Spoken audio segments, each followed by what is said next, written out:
WALB News 10 presents Remembering President Jimmy Carter. And happening right now, Jimmy Carter is back on Georgia soil for his final journey home to Plains. This is the ceremony just moments ago at Fort Moore, where the former president started the final leg of his tributes. Now today will end where it all began, Plains, Georgia. What is normally a quiet and small town is packed with people from all over the nation now gathered to pay tribute. A live look here at downtown Plains as a final goodbye, as the nation prepares to say a final goodbye to its 39th president. Now, after a funeral service, the Carter family will head to the home the Carters built in 1961, where Jimmy will be buried alongside his wife, Rosalind. We thank you for joining us as Georgia's only president returns home. I'm Carla Heath-Sands. Hello to you. I'm Quillen Parker. Today is a national day of mourning for the former president who died at 100 years old on December 29th. Of course, we have live team coverage this afternoon. Madison Foglio and Ashanti Isaac are live in the former president's hometown of Plains, where final goodbyes will soon start. Afternoon. Yes, it's been a very busy day here in Plains. I've been here since about 3:30 this morning, and there has not been a moment where someone was not walking down the streets. People are coming from all over the nation here. But just to really summarize just how big of a moment this is, talk about the planning that goes into this. They started planning for this in the 1980s. Wow. Yes. Wow. So security has been super tight all day. In fact, starting at 3:15, all roads from State Route 45 and Highway 280 from a mile from where Maranatha Baptist Church is and from Plains all the way out have been locked down. Secret Service has been here all day. And as you can see behind us, the cops are here from every sheriff department, every police department in Georgia has a representative here, just really paying respect to the former president. Security's pretty tight. Yeah, definitely. We saw some of Georgia State Patrol passing through earlier this afternoon as well. We saw a lot of unmarked vehicles even just driving through the city of Plains, and it just kind of shows how many people are honoring the former president. It's actually an honor. Madison and I were just talking about it earlier, how it's just an honor just to be out here and actually walk the same streets that President Carter once walked and visit the same town that he once lived in, and then we know his body is going to be returned here again. We had a running joke earlier that said home is where the heart is, because it is a cliche, but that's truly who President Carter was. You know, every time he left, he came right back home to Plains. He left, he went to the Navy, he came back home to Plains. He left, he went to the White House, he came back home to Plains. Rosalind, she came back home with her husband, and now the two of them will be buried right here in Plains. So although it's cliche, it's definitely true. Home is where Jimmy Carter is. Yep, home will forever be where Jimmy Carter is, and it's pretty amazing how, you know, normally presidents, the trend that's been recently is that they are buried in their presidential library, but he said, nope, I'm coming right back to Plains, and I think that was his last living legacy, his last living impact to Plains. It's really bringing him back here is going to bring tourism here and keep the town he loved so much up and running. Yeah, we actually saw, we call him our little nephew or our little cousin, and we watched him grow up basically on the news every year. Whenever we came down here for the Peanut Festival, he would be one of the first people that we interview. He's dressed up in his all-American suit, and he's coming back out here to honor former President Jimmy Carter, and it shows that President Carter's legacy, it has an impact on every single generation. It's not just people who watched him or remember him as a president or people who remember him from his work after his presidency, but it's actually people who grew up learning about him and hearing about him. They have the library right down the street where they have coloring books about the former president and the first lady. So it shows how much his impact is definitely living on his legacy. He said one time, you only have one life to live, so it's up to you what you do with that life. And it just shows over his 100 years, which is incredible to even witness somebody live that long. Over his 100 years, his legacy truly lives on through every single generation. Yeah, and as his grandson jokingly closed at his remarks at the Carter Center was, that's a lot to cram in 100 years what he did. And very much so. I mean, just the resume of this man, but you would never know. He's just so humble with everything he did. I mean, even in the White House, he'd be wearing cardigans around. He didn't want Hail to the Chief plate or anything like that. And people here just know him as Mr. Jimmy. Actually, my social studies teacher, who I haven't seen in 15 years from 7th grade, ran into him here. The man loves presidents. I thought, Mr. Gilroy, no way. True, he was here. And it's funny because he told me a story about how when Mr. Carter was 97, he drove by his compound and he saw him outside. So he waved and said, Mr. President, thank you for all you do. And apparently Jimmy Carter looked at him kind of like confused because here he's known as Mr. Jimmy. He was kind of taken back that someone called him president. So I thought that just says a lot about the person who he was. Now we want to go now and check at Maranatha Baptist Church live, where we find Jamie Worsley and Lena Allen. They have been there all day and watched as those people loaded off of the buses. And guys, just kind of set the scene for what it's looking like right now. Gotcha. I mean, memorial services fit for a man that gave so much back to this world. Like you said, people are already waiting in the church for former President Jimmy Carter's arrival, and it was just really somber, and we saw people hugging and just really trying to support each other in this time of loss, but also a time of celebration because we know that former President Jimmy Carter gave so much to this world. So many people are pouring in their support.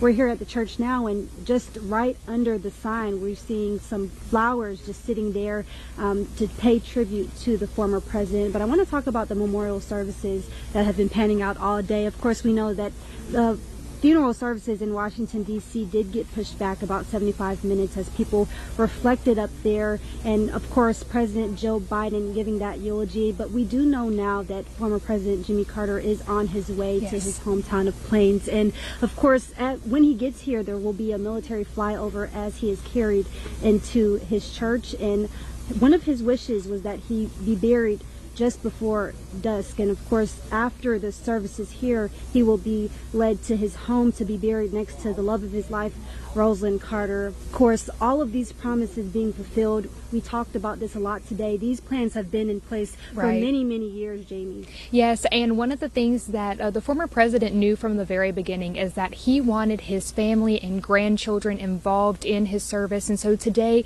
the honorary pallbearers for the former president will be his grandchildren, female and male alike. As we know, the Carters were very progressive for their time. They believe in gender equality, and so they wanted all of their grandchildren to be represented and part of that service. Some other dignitaries that are going to be here, in addition to, of course, the immediate family, because this is a very intimate and reverent ceremony that's going to be happening here at Maranatha today. The governor of Georgia was invited, as well as state lawmakers for both the state level and, of course, representing Georgia at the federal level. Former members of the Secret Service and current members of the Secret Service who were assigned to the Carters as well. The National Park Service. We know that the National Park Service is near and dear to the Carters, as they established many national parks throughout the state and, of course, throughout the nation during their time in the White House.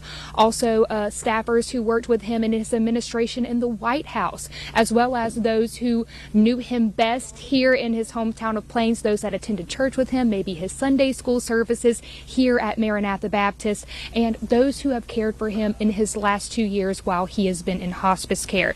Now, after they leave the church service here, they are going to be going to the Carter compound, as we know it at WALB, the home there, to be buried again next to his wife Rosalind. And we're going to be hearing from members of the family at that service as well. So again, a really touching moment and series of events that will all kick off here at Maranatha Baptist. Now, Lena, you have been here in Plains covering for days now, and you actually spoke to the Carter's personal pastor about the preparations here at Maranatha Baptist. You saw as this area was marked off with presidential tape. Tell me what the difference looks like today from yesterday. Gotcha. I think the biggest thing is getting everything as perfect as everyone can to make sure that everything goes as seamlessly as possible. But the pastor was saying that this is one of the toughest things that he's going to have to do in his lifetime. Jimmy Carter was not only his fellow worshiper, her, but also family. He said that he looked up to Jimmy Carter as a father figure. He was there right by his side as he took his final breaths and has been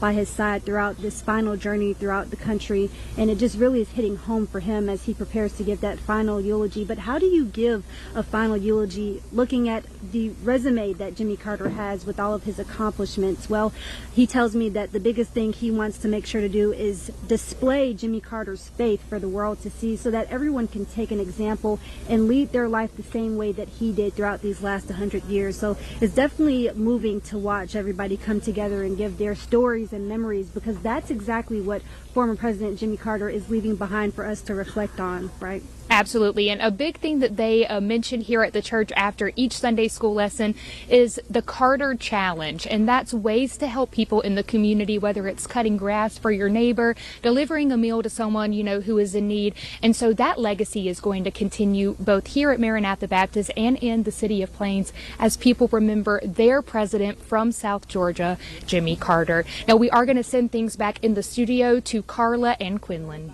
There we are. There is President Jimmy Carter, James Earl Carter Jr., back in Plains, Georgia, the 100-year-old former president, former Georgia governor, former state senator, former school board member and chair.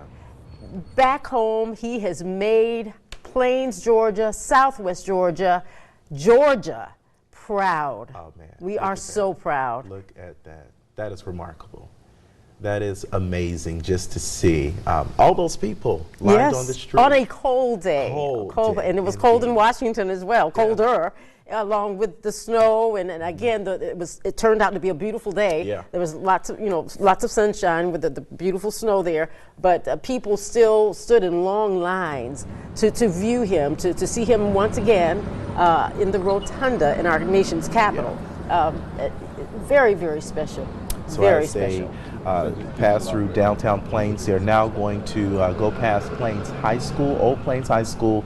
That's going to be over there on the right side. Then they're going to take that corner, and then they'll be at Maranatha Baptist Church, where the family is going to line up, and then they're going to have that flyover.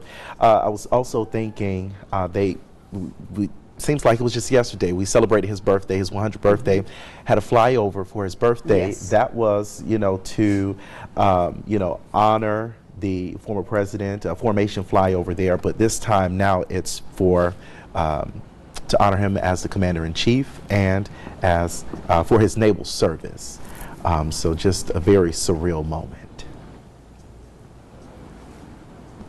And I can just imagine, the young people in those crowds. And I know I keep going back to young people because I try to reflect on things that I saw and witnessed when I was, much younger, and how they've stuck with me. And one day they will be able to tell, their family members, maybe their children, I was there when they brought the former president home to Plains, Georgia. I was there with my family, and we got to see him and his family.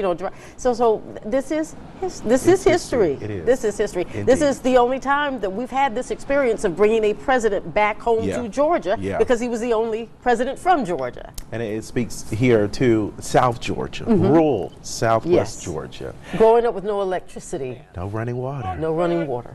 The motorcade just arriving, the hearse there, getting ready to pull into Maranatha Baptist Church. There again is going to be a ceremony where there will be a 21-gun salute along with the honor guard.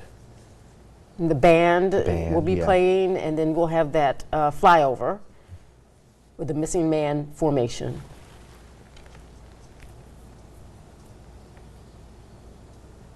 I'm just remembering what Madison mentioned about him mowing the grass. He was on the rotation, It's my week to mow the grass, and so you're here, sir. Back at the church you love so much. Yeah.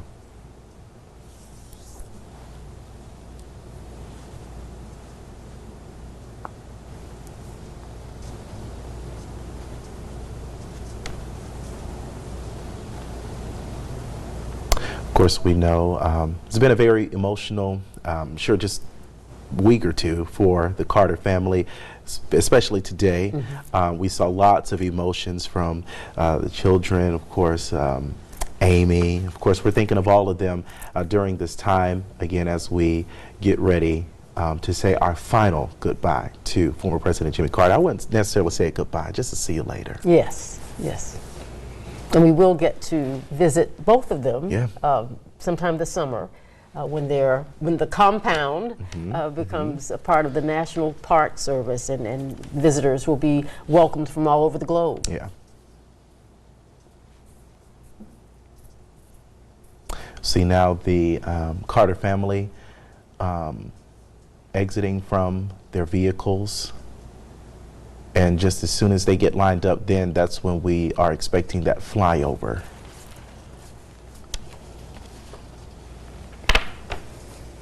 Then following that flyover, we will then see the family proceed into the church for the private funeral services, expecting some esteemed guests, including the Carter extended family, members of Maranatha Baptist Church, Plains area Carter family friends, along with the governor, Brian Kemp.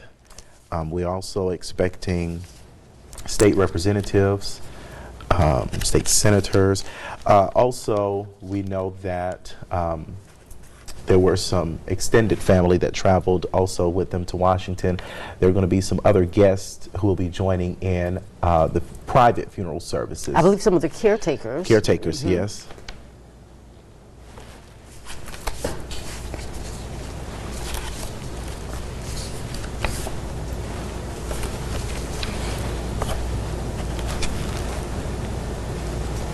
I know we have repeated and heard a lot of scripture throughout the day, and not only today, but throughout the time since his passing. But that was such a huge part of his life and of his being. You know, he was a Christian man. Yeah.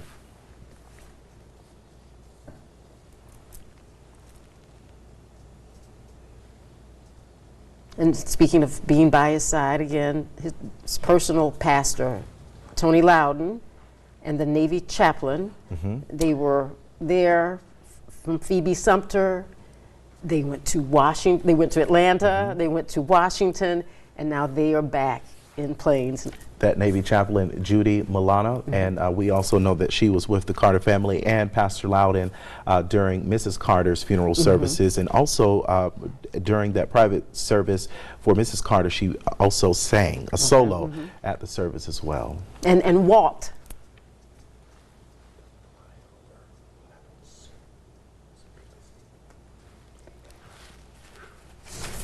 Okay, so what the flyover is approaching, it's getting close, and so when you hear us just stop talking, we want you to have the opportunity to hear that as well.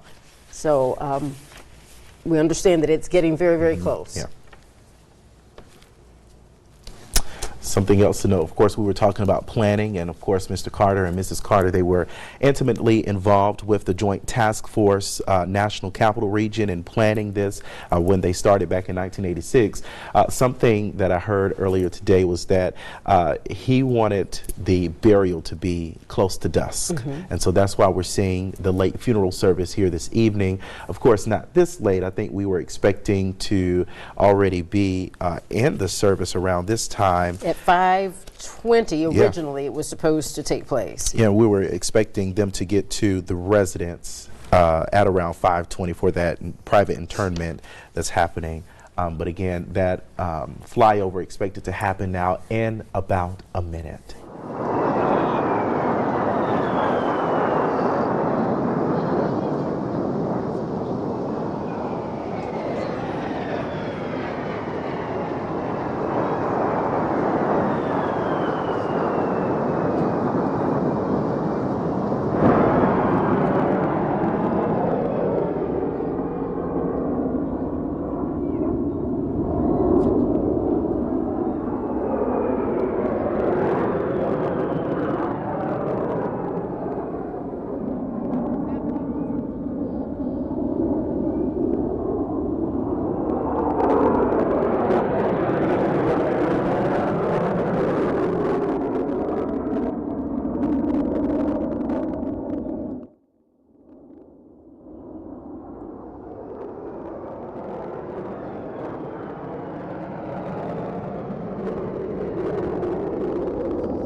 right, and you are watching there a very powerful, very intimate moment there as they did the internment there for former President Jimmy Carter. And of course, we were not sure we were going to have access to all of that. So we were in awe, excuse me, just as you were. And I know you're going to go over they presented flags from throughout the day, actually, to family members. Yeah, each of the 4 children you saw there in that final moment, they were presented with the flag used during the week. Okay, during the week. And before we leave, I'd like to share this because both of our mouths just dropped when we saw the beauty of that compound tonight. And a viewer called in, and this is, I think, the perfect ending to this day.